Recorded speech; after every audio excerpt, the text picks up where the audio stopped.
പിന്നെ short film പറയാം. Short film എത്ര ദിവസം ഷൂട്ടിങ്?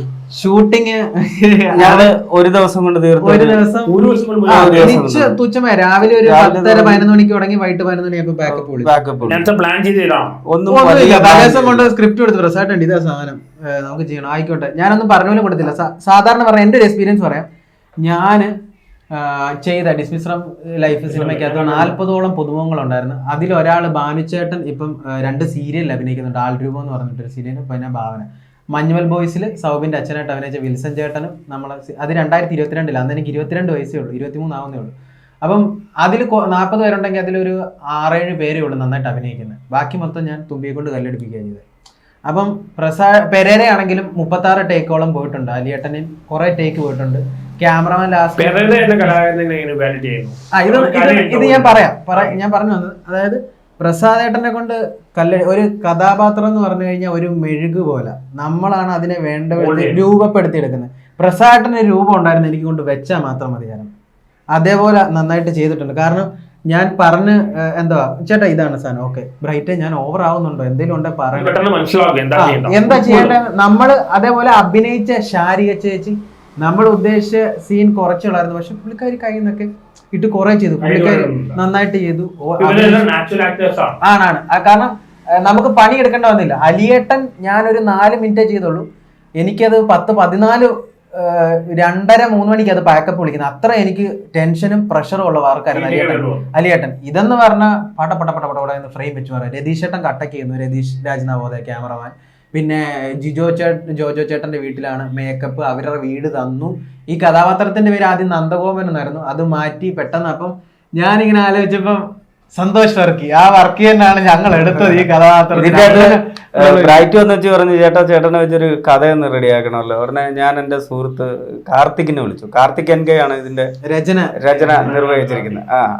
അദ്ദേഹം ഒരുപാട് ആൽബങ്ങളും ഷോർട്സ് ഒറ്റ ദിവസം കൊണ്ട് ഷൂട്ട് ചെയ്തെടുത്ത്. അപ്പം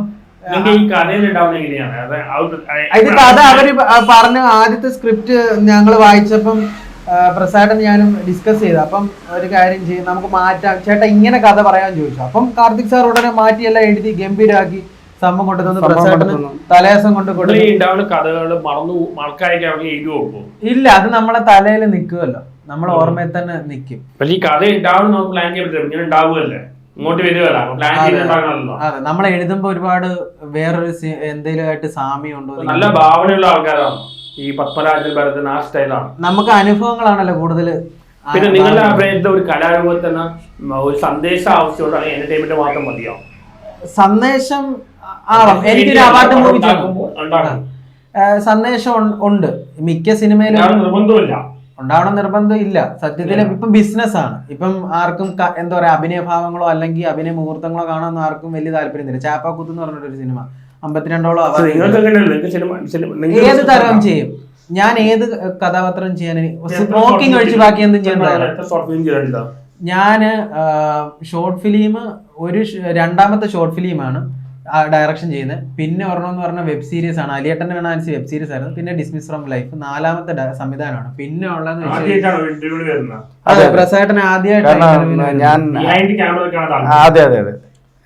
ഞാൻ ആദ്യമായിട്ടാണ് അത് പിന്നെ ചേട്ടൻ തന്നെ ചെയ്യുന്നുള്ളത് കൊണ്ട് നമുക്ക് വളരെ ഞാൻ നിർബന്ധിച്ച് വരാൻ മടിയായിരുന്നു. ഞാൻ പറഞ്ഞു വരണം. അറിയണം. ഒന്നാമത്തെ കാര്യം അങ്ങനൊന്നുമില്ല. പക്ഷെ ആളുകൾ അറിയണമെന്ന് ഞാൻ പറഞ്ഞു. കാരണം 3 ദിവസം നമ്മളെ അതല്ലേ പറഞ്ഞ എന്നെക്കാട്ടി ഒരുപാട് വർക്ക് ചെയ്യുന്ന മനുഷ്യനാണ് പുള്ളി. എന്നിട്ടും ആരോടും വലിയ ഇതൊന്നും ഒന്നുമില്ല. ആള് ഡീസന്റ് ആണ്. പക്ഷെ എല്ലാം അറിയാം, സിനിമയെ കുറിച്ച് നന്നായിട്ട് അറിയാവുന്ന മനുഷ്യനാണ്. പിന്നെ വേറെ കേസോട് ഞാൻ പറഞ്ഞു, നമുക്ക് കിട്ടിയതാ. അസിസ്റ്റന്റ് ആയിട്ടൊന്നും നമ്മൾ ആരും പോയിട്ടില്ല. പക്ഷെ പ്രസാദന്റെ കൂടെ ഞാൻ 5 വർക്കോളം ഇരുന്നത് സൗണ്ട് ചെയ്യാനായിട്ട്. എന്തോ കഷ്ടപ്പാടാന്ന് അറിയാം. പ്രസാദന്റെ ക്വാളിറ്റി എന്ന് പറഞ്ഞാൽ അദ്ദേഹത്തിന്റെ ഒരു എളിമയാണ് ഏറ്റവും വലിയ ക്വാളിറ്റി. കാരണം ഞാൻ ഇന്നതാണെന്നുള്ള പൊങ്ങച്ചൊന്നുമില്ല. ഞാൻ ഒരു കേസ് പറഞ്ഞില്ല. എന്റെ സെറ്റ് വന്നിട്ട് പുള്ളി ഇത്രയും വർക്ക് ചെയ്ത മനുഷ്യനാണ്, ഒരു അക്ഷരം വേണ്ടിയില്ല. ഞാൻ അഭിനയിക്കാനാ ബ്രൈറ്റ് വന്ന് ഞാൻ അഭിനയിച്ചിട്ട് പോവാം. ഞങ്ങൾ സൗണ്ട് ചെയ്യാൻ ചെന്നാലും ഞങ്ങൾ ആരും അതെ ഈഗോ ഇല്ല. നല്ല കലാകാരന്മാരധികം രക്ഷപ്പെടത്തുമില്ല. ഇദ്ദേഹം നല്ലൊരു സത്യസന്ധമായ കലാകാരനാണ്. അതുകൊണ്ടാണ് ഈ ഇതുവരെയും വലിയൊരു പൊസിഷനിൽ എത്താതെ. ചതിയും വക്രതയൊക്കെ ഉണ്ടായിരുന്നെങ്കിൽ എപ്പോഴും സിനിമ നിങ്ങളേക്ക് വന്നു നാടകം അങ്ങനെ പോലെയാണ് സിനിമ കച്ചവടം ആ രീതിയിലുള്ളതാണ്, വേറെ രീതിയാണ്. അത് കലാരൂപം പോലെ പറ്റില്ല. ശരിക്കും പറഞ്ഞാൽ എനിക്ക് അഭിനയമായിരുന്നു ഇഷ്ടം. അപ്പൊ എനിക്ക് നല്ല കഥാപാത്രം കിട്ടാത്തതുകൊണ്ട് ഞാൻ തന്നെ എഴുതിയിട്ടാണ് ശിഖ എന്ന് പറഞ്ഞ കഥാപാത്രം ചെയ്തത്. ആക്ടിംഗ് ആണോ? അപ്പൊ പക്ഷെ ലാസ്റ്റ് ഞാൻ സംവിധായകൻ എന്നുള്ള പേരായി മാറി. ആക്ടിംഗ് ആണ്. എനിക്ക് നല്ല ക്യാരക്ടറുകളാണ് ഇഷ്ടം.